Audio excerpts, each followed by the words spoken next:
সংঘজননী শ্রী শ্রী মা ছিলেন স্বামী ব্রহ্মানন্দের আরাধ্যা, তাঁর আশ্রয়।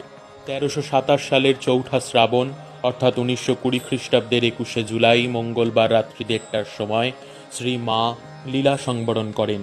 মহারাজ তখন ভুবনেশ্বর মঠে। ওই দিন রাত্রি প্রায় 1টার সময় জনৈক সেবক মহারাজের ঘরে ঢুকে দেখলেন যে তিনি একটি আলোয়ানে সারা শরীর ঢেকে ইজি চেয়ারে গম্ভীরভাবে বসে আছেন।